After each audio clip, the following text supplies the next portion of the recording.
could not gather his dissent into a wisecrack and retort.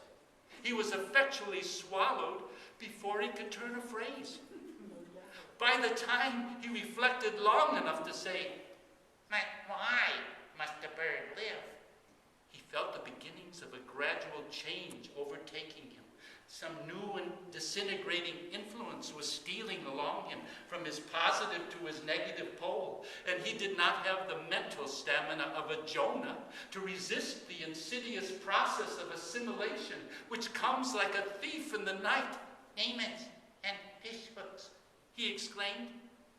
"I am losing my personal identity as a worm. My individuality is melting away. Odds craw, I am becoming part and parcel of this bloody robin. So help me, I am thinking like a robin and not like a worm any longer. Yes, yes, I even find myself agreeing that a robin must live. I still do not understand with my mentality why a robin must live, and yet I swoon into a condition of belief. Yes, yes, that is my dogma, and I shouted, 'A robin must live!' 'Amen,' said a beetle who had preceded him into the interior. That is the way I feel myself. Is it not wonderful when one arrives at the place where he can resignedly, nay, even with gladness, recognize it is a far, far better thing to be merged harmoniously with the cosmic all.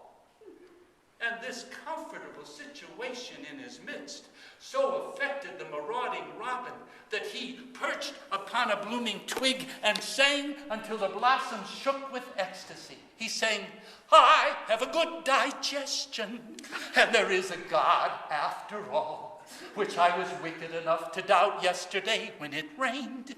Breakfast, breakfast, I am full of breakfast, and they are at breakfast in heaven.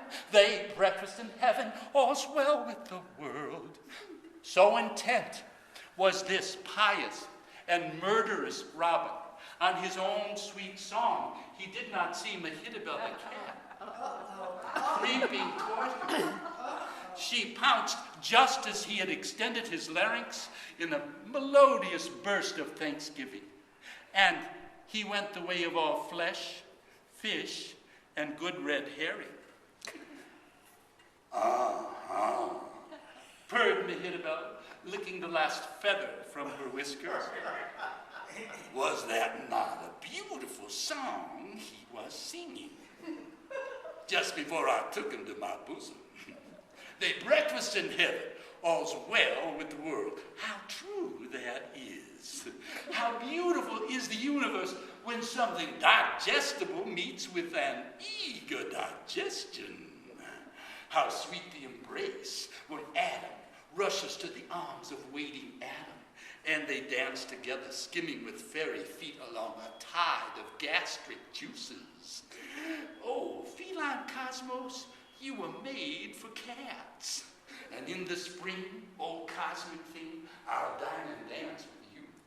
I shall creep through yonder tall grass to see if peradventure some silly fledgling thrushes newly from the nest be not floundering therein.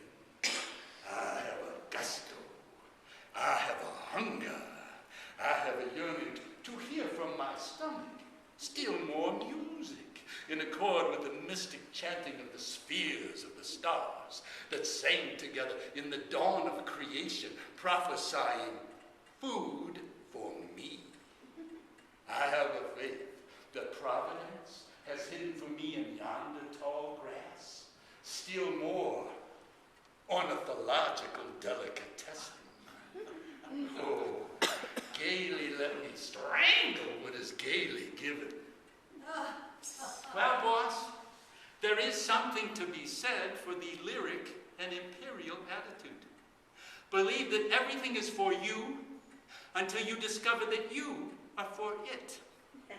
Sing your faith in what you get to eat right up to the moment that you are eating, because you are going to be eaten.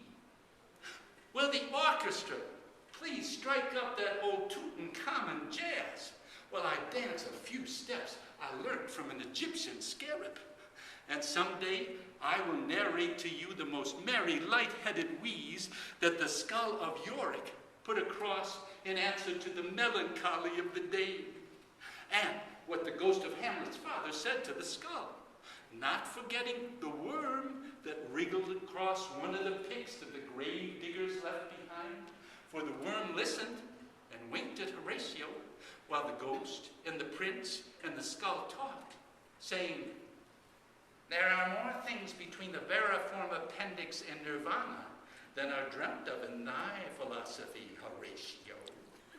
Fal de riddle, fal de row, must every parrot be a pal?